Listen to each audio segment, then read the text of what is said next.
Who is someone that has accomplished something or done something you admire? They could be famous in town, world famous. They could be passed away. They could be someone from history. They could be someone who works next to you, and you admire what they've done. Think about that for a moment. They've built something you admire. Maybe they've built a future, and you'd like to be where they are vocationally. Maybe they've built a fortune, and you would like to be where they are financially. Maybe they've built a family, and you want to be where they are relationally. Maybe they've built a figure, and you want to be where they are in fitness and physically. Maybe they've built a faith and a foundation, and you feel like you're here spiritually, and they're there, but that's where you're aiming, and that's where you're headed. Or maybe they've got the right frame of mind, and they've worked on that, and that's where you're trying to get mentally and psychologically. And think about that for a moment. What's stopping you from starting? They started at one time. At one time in their life, the people that you're going, man, I like what they've built, they started. They started. What's stopping you from starting? If you have your bulletins, go ahead and pull them out right now. If you didn't get a bulletin, we've got ushers that are ready to hand them out to you. The first question, I'm going to ask this question to you a lot today. If you didn't get a bulletin, lift your hand, we'll get one to you. The question is this: what is so valuable that you can't wait anymore to start building it? It doesn't matter if you're 65 or you're 15. What is so stinking valuable in your life that you've got to start building it now? And everyone in your life will tell you, start building now. Don't wait. Don't wait. Those people you were thinking of that have built something amazing that you admire and respect, how'd they do it? When did they start? How did they start? Did they start off amazing? Did they start off with everything they needed? And what did it cost them to build it? What did it cost them? Jesus talked about the cost of building. And we're going to look at what Jesus said about the cost of building something. His context for building something is talking about the cost to follow him, discipleship. And if following Jesus hasn't cost you anything, you might want to do a double check. You're probably not really following him if it hasn't cost you anything. Now, the illustration Jesus gives is in construction, but we'll go ahead and apply it to every area of our life. So Jesus starts by going, hey, and anyone who does not carry his cross and follow me cannot be my disciple. Basically saying, if you're not going to give me everything, don't bother. If you're not going to give me everything, because carry the cross meant if you're not willing to take a life sentence for me. And then he breaks it down and says, hey, here's an idea. Suppose one of you wants to build a tower. Tower could be figurative there. No man at 10 years old, when asked, what do you want to do with your life, says, I just want to grow up to be nice. I want to grow up and do nothing. No, we all have heroic and epic dreams. And some of them involve, sacrificing yourself for the cute little redheaded girl in 4th grade, those kind of things. But we all have these epic dreams. Suppose you want to build a tower. And then Jesus asks a rhetorical question. Will he not first sit down and estimate the cost to see if he's got enough money to complete it? Well, of course, yeah, we get that. Because if he lays the foundation and is not able to finish it, everyone who sees it will do the worst thing you can do to a man. And it's not beat him up. The worst thing you can do to a man, ridicule him. And the word ridicule there definitely gives the idea that it's going to be public and not just a private, hey, isn't he a moron? Yeah, I think he's a moron too. No, a public ridicule him. And then they'll say things about this man like, hey, this moron began to build and he couldn't finish it. I don't think he figured out how much it was going to cost before he started. So, being Father's Day, the message today is going to be applicable to everyone, but we're making the applications pointed to men, not just fathers, but to men. So let me ask you this, men. Instead of being ridiculed and having someone say, hey, he began to build and he couldn't finish, what if instead you received respect instead of ridicule? And you got respect. And instead, other men said, look at him. He started to build and he's still building. Because what he's building is strong and long-lasting. And man, I wish I would have started building when he did. Now, I know in your mind you might be going, man, Pastor, I don't know. If I could, I would. Can I be the guy in your corner that says, if you will, you can? If you will start, you're going to have to start somewhere. If you will start, you can move that direction. You can build something that other men are actually going to go, man, check out what, man. And you can get that respect instead of that ridicule. When we look at this, we realize Jesus' truth. Next in your notes, if you're following along, Jesus is very plain and he's very practical. It's foolish to start building without counting the cost. That makes sense. It makes sense to most of us. We had to do a cost estimate before we built this building or the previous one.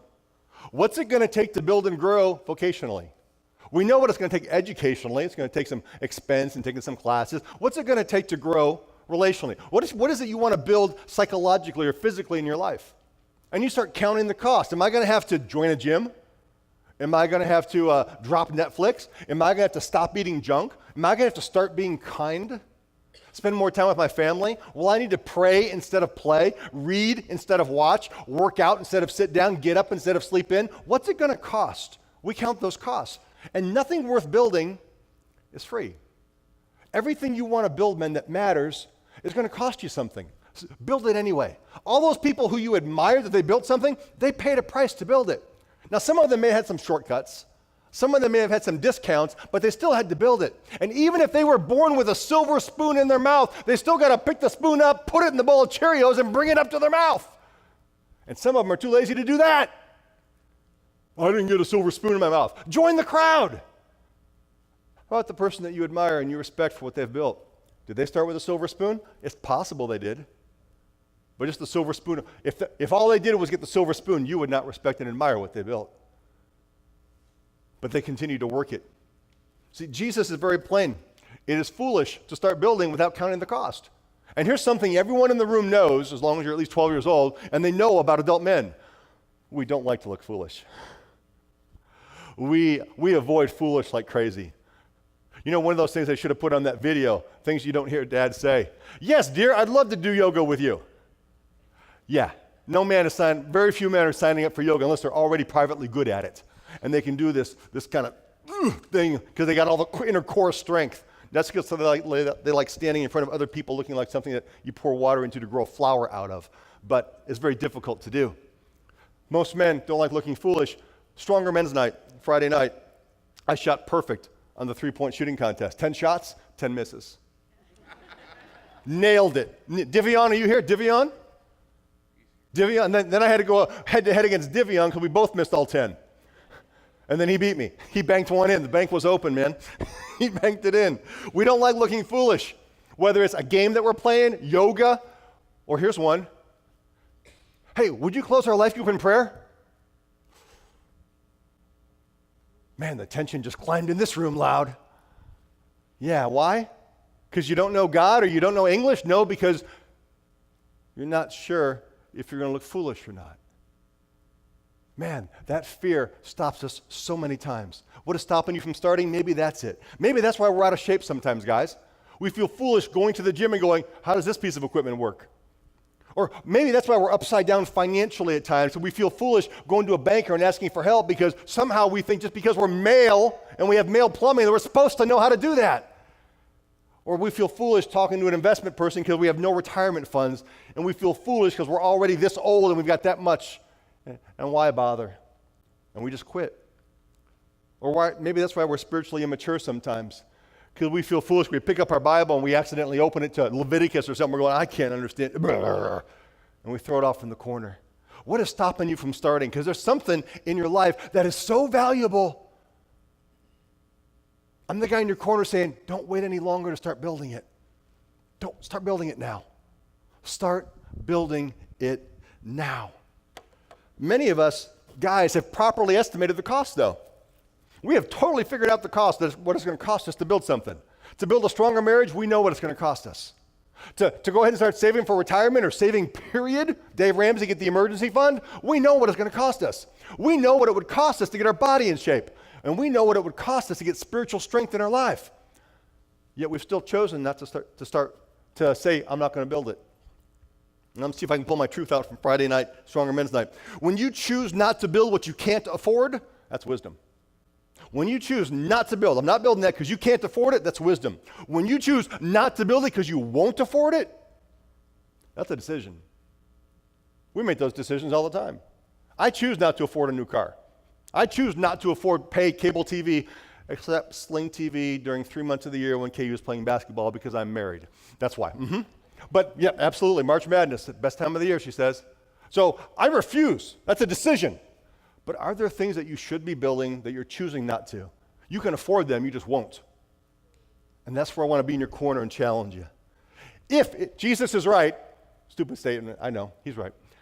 If he's right that it's foolish to start to build without counting the cost, is it sinful to not build because you don't want to pay the cost of looking foolish?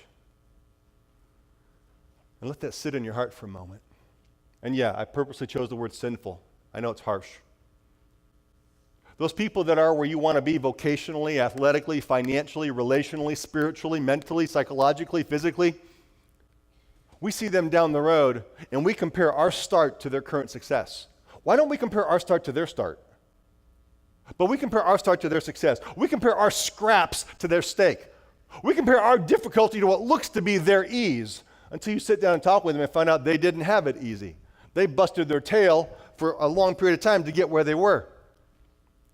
Is it sinful to not build because you don't want to pay the cost of looking foolish? No one starts amazing at anything.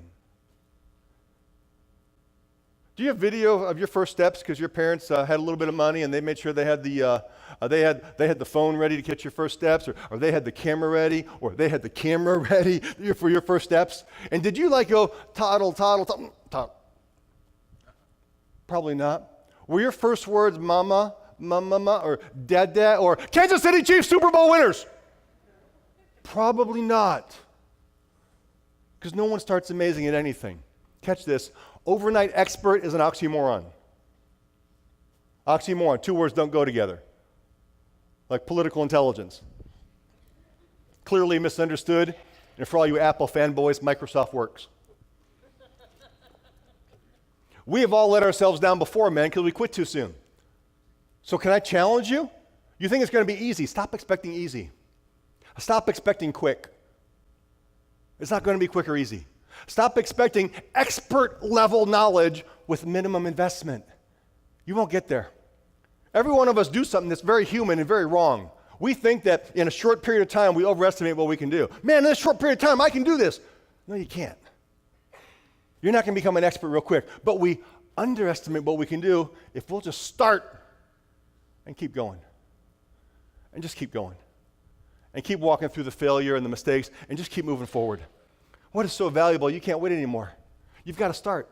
And maybe today is the day you make the decision to start. Instead of ridicule, he started to build, he didn't count the cost, what a fool. Instead of ridicule, you got respect. Look at him. He's building and he's still building. Man, ever since I've known him, he's been building that. Man, it's looking strong too. Man, I wish I would have started building. Counting the cost without starting is like revving the engine with no transmission. You ain't going nowhere, and your tires aren't even going to squeal. You've got to get it in transmission. The start's always going to be small. Start a new business, it's going to be small. A new hobby, it's going to be small. Start being kind to your wife or to your mother and asking her about her day and listening with your eyes, it's going to start. But it feels so fake. Of course it does. You're lousy at it. You haven't done it yet. Go try it. And do it again. And do it again. And do it again. And all of a sudden, it won't be something that you've done. It'll be something that you are. And what you'll have done is you'll have changed what's inside your heart. You want that. I'm trying to tell you you're capable of it. On my 50th birthday, I did that 50K. And I don't know how many people said, how many miles is 50K? And I tell them it's 30-something. They go, man, I couldn't run 1 mile. And I had my answer ready. 6 years ago, I couldn't either. 6 years ago, I could not run 1 mile. Just start, man. Start. And you know what? You're going to be lousy when you start. Start anyway. Start anyway. And if that happens in the physical realm, what about the spiritual realm? What if you just started reading your Bible? But I'm no good at it. Of course you're no good at it. You don't do it. Start. What if you started praying?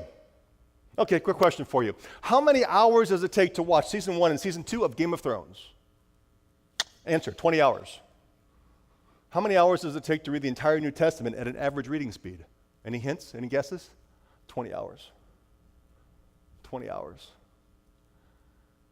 Netflix, Facebook, Twitter are going to be wonderful illustrations on why we cannot use we were too busy on Judgment Day to tell God why we did not grow spiritually. You've got the time. What you choose to afford or you choose not to afford. Spend wisely. Spend wisely. So what stops us from starting? 3 things. Number 1, fear of failure. Fear of failure. The Apostle Paul looked like a failure. Hey, I'm the Apostle Paul. I'm the official person carrying the gospel to the Romans. Here I go. Oh, I'm in a Roman jail. This is awkward. Oh, man, this is awkward. He looked like a failure. He wasn't. There's someone else in the New Testament that looked like a failure. His name was Jesus. Hey, I'm going to grab these 12 people, and they're going to carry on things after me. Whoa, 12, 11. I got 11 left. 11 people, because Judas kind of flipped out. Hey, bad things are happening to me right now. Oh, Peter, I'm down to 10. I'm down to 10. 10 people, 10 people. And then he gives out some free food to people someday. And next day, they're all following him, not because they want to follow him, just because they want free food. And he has to rebuke them and say, dude, you don't want me. You just want the free food I gave out. Then he gets beat up. How many people look victorious and not like a failure when they're getting beat up? And then he gets hung naked, which is why some theologians call him God's own fool, because he was foolish enough to believe the Father. Then they put him in a borrowed tomb. Apparently he couldn't pay for a tomb, or maybe he borrowed it because he only needed it for 3 days. You might look like a failure. Pastor, if I start this, I might fail. There's no might about it. You will fail. Do it anyway. Start anyway. Number 2, the fear of looking foolish. Fear of looking foolish. And so let me share personally. First church we were at outside of Illinois, youth pastoring, a massive crowd of anywhere between 12 and 14 people on an average Wednesday. Some days we had as high as 20 and got out of the teenage years. And I had this amazingly unique idea for that Wednesday. And unwisely didn't share it with anyone, so they could have told me how unique my idea was. And I was preaching about holiness, that we need to be holy before God. And so on my left, on the acoustic piano, I had saran wrapped a plate filled with Swiss cheese. And my idea was that when I'm done preaching, I will call these teens to the altar, and on the way to the altar, they can grab a piece of Swiss cheese and come down to the altar and kneel and eat the Swiss cheese and pray about their holiness before God. That's the actual truth. Yeah, that's the actual truth. Halfway through the message, I realized how stupid my idea was. I abandoned it until some kid said, hey, what's the cheese for? I said, shut up, there's no cheese there. There's no cheese, no cheese. Stupid. What if I decided, you know what, I'm no good at this. I'm just going to quit. I don't know what I'm doing. I thought it was a good idea. It obviously wasn't. The fear of looking foolish can scare the crud out of you. The first time we did a servant evangelism outreach where we go out into the community and just do something to be kind was nerve-wracking. I called Steve Snyder and said, hey, Steve, I got this idea. Take some bottles of Windex and some paper towels and go to Walmart and wash some windshields and put a little note in there and then pray over it. You want to come help me? He goes, sure. So it was just Steve and me, and we spent $12 at Walmart and bought the stuff. And did we wash the windshields of the cars really close by the door? No, because we were too embarrassed. We were out by where the employees are. Really, we did that, prayed, and just went home. That was how we started. 3 or 4 weeks ago, an anonymous person came in and was dropping something off. They wanted us to put a flyer up about something. And she said, by the way, back in 2001, and I said, would you email me your story? And she did. They were dealing with a miscarriage after September 11 and came out and found that on their windshield. Doesn't mean I still didn't feel foolish doing it. Just meant feeling foolish was worth it. It's worth it, and that's her story. A note was tucked under the wiper. That note was printed on a $30 inkjet printer. That's all we had. You go back to 2000. Next week, Sarah and I will have been here 17 years. On your left there is what the facility was where we met for church on Sunday in 2000. In the middle there are the actual attendance numbers for an entire Sunday morning service. You want to talk about feeling foolish? On that day, 12/17, that was a special day. We had a drama person here, and so he and his wife counted as 2 of those people, my wife and my son and myself, and we had about 6 people on the platform. I was one of them, playing my guitar. The bottom right there is our first evangelism outreach we ever did, where we handed out cold water at Little Balkans Days. How about that awesome tent we got, huh? $30 at Walmart. It took me 3 stinking hours to put it together, and I felt like a fool because I didn't know what I was doing. And I didn't know what I was doing. But I said I was going to do it anyway. But Pastor, if I start, I might look foolish. No might about it. You will. Start anyway. Lastly, the fear of the fare, what it's going to cost you. Because it's going to cost you. The trip's going to cost you. Some things are not worth what they cost, and some things are worth way more than what they cost. And for the past 17 years, I have not regretted anything that I personally have invested of time, talent, or treasure to seeing what God has done here. It's been worth the fare, but it's been costly. Everything you build will be costly. You just got to choose what you're going to build. Are you going to build a massive repertoire of knowledge of what you've watched on Netflix? Or are you going to get off your duff and get off your butt and go ahead and move forward with what God is, by His Holy Spirit, is sparking and starting in your heart, even though when you start, you're going to feel like a fool. Don't fear failure. Don't fear looking foolish. And don't fear the fear of the cost. Fear wasting your life. Fear that God sparks and starts something and you just ignore it. Fear that. That's something to be afraid of looking God in the face and going, no, I just didn't think you really wanted me to do that. I thought you just accidentally got dialed the wrong number. Autocorrect kind of thing. No! Go for it. Start. Do not walk in timidity or fear, but instead walk in cockiness, boldness, and arrogance. No. A spirit of power and of love and of self-discipline is what Paul, the older pastor, told Timothy, the younger pastor. And you can do that, guys. You can walk in that. You just got to go ahead and start. But if God's in it, I won't be afraid of anything. Baloney. If God's in it, I won't fear looking foolish. Hogwash. Hogwash and baloney are Greek words that Jesus used when he was saying it was ridiculous stuff. Yeah, that's what he used. Jesus said very plainly, hey, it's going to cost you if you build something. It's going to cost you. Suppose one of you wants to build something strong in relationships, in finances, in spiritual growth. Suppose one of you wants to do that, and I believe every one of you men here do. You do. Will you not first sit down and estimate the cost? Go ahead and do your cost estimate. Go ahead and do your figuring on your return on investment. Do all the figuring, and you're going to find out it's worth it and it's going to cost me. Go ahead and lay the foundation, and just don't quit. You might get ridiculed along the way, but if you don't quit, instead of ridicule, you will get respect. And more importantly, you'll get the smile of God. And that's worth everything that it costs. Stand with me, would you? Wouldn't it be great if someone looked at you, man, and said, this fellow here, he began to build, and he's still building. And what he's building matters. Can we bow our heads and our hearts across this place? Father, I thank you for your word, that it challenges, yet it's practical, yet it doesn't tell us you're coming down, beating us down, but you're in our corner, pushing us into the fight.